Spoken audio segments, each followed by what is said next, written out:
Bu yoqda o'tirgan 5-6 ta blogervachcha, kecha tuxumdan chiqqan blogervachchalarni xatti-harakatlari. Xurshid Do'stmuhammad ustoz unaqa odam emas.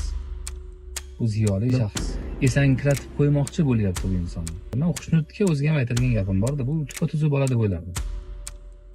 Bu ukam bu yaxshi emas-ku qilgan narsa. Xurshid Do'stmuhammad mana otamni qadrdon edi bu inson.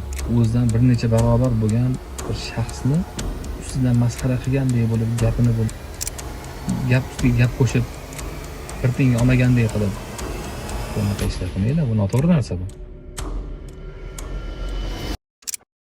Assalomu alaykum aziz dindoshlar, barchalaringiz sog'-omonmisiz?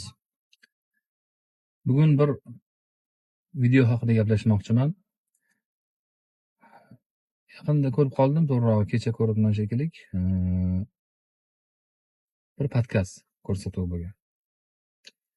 Siyosat, adabiyot, futbol ham bor ichida, hamma soha aralashib ketgan bir podkast ko'rsatuv ekan. Men diqqatimni tortgan narsa bu ko'rsatuvda qatnashuvchilar ichida meni adabiyot bo'yicha ustozim hisoblanadigan juda ko'p adabiyotshunoslar, tarjimonlar deymizmi, adabiyotga qiziquvchilar deymizmi, shularni bir ustoz hisoblangan inson Xurshid Do'stmuhammad o'tirgan ekan. Bu inson men uchun ustoz, Fikr Hoshimov rahmatli ustozimizdan keyin adabiyot ustozi deb bilaman o'zim uchun. Mana shu insonni ko'rdimda, demak, yaxshi suhbat bo'lar ekan degan umid qildim va bu ko'rsatuvni ko'rishni boshladim. Odatda shunaqa bir uzoqroq ko'rsatuv bo'ladigan bo'lsa, uzoq yo'llarga tushganda ko'rib ketaman. Ba'zan uyda bo'ladi.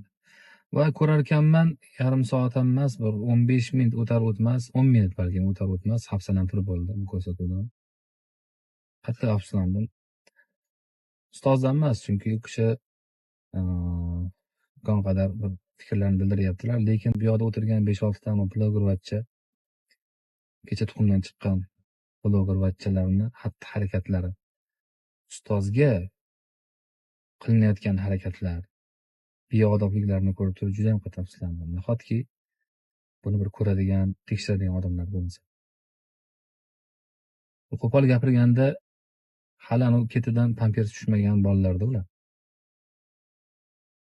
Haligi nima deydi, so'rg'ichini ham tashamagan bolalar o'zidan bir necha barobar bo'lgan bir shaxsni ustidan masxara qilgandek bo'lib, gapini bo'lib, hali unisi gapini bo'ladi, hali bunisi mahmadonachilik qiladi, bir narsalar qilib esankiratib qo'ymoqchi bo'lyapti bu insonni. Avvaliga men o'yladimki, hozir endi ishonch bo'lmay qoldi-yu. Tupa-tuzuk odamlar ham masalan kelishgan holatda bir prank deydi, bir narsalar qilishib, haligi yolg'ondan jang uyushtirib shunaqa narsalar bo'lyapti bu yerda desam, u inson, ya'ni bu Xurshid Do'stmuhammad ustoz unaqa odam emas. Bu ziyoli shaxs. Hozirgi tirik namoyandalardan shular qoldi hozir. Demak, unaqa narsaga rozi bo'ladigan emas. Demak, gap haligi tuxumdan chiqqanlarda qolyapti-da, ularning harakatlarida. Men hayron bo'lib qoldim.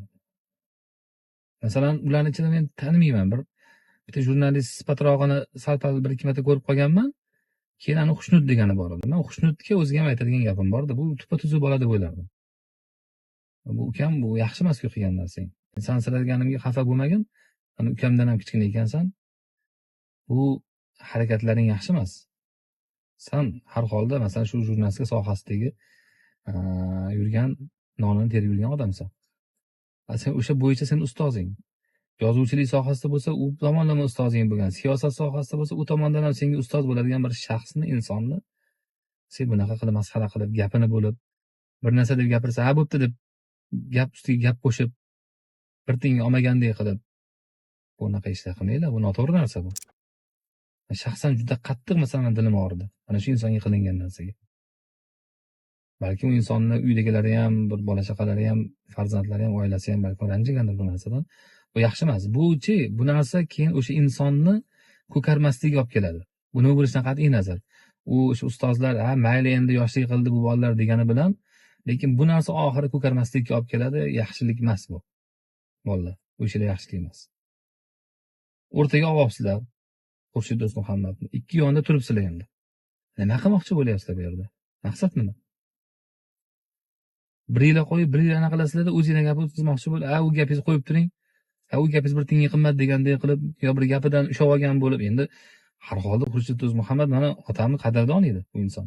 otamni do'sti edi. Otam Shayx Olovuddin Mansurni yaqin do'sti bo'lgan. Bir-biri bilan hamfikr insonlar bo'lishgan bular.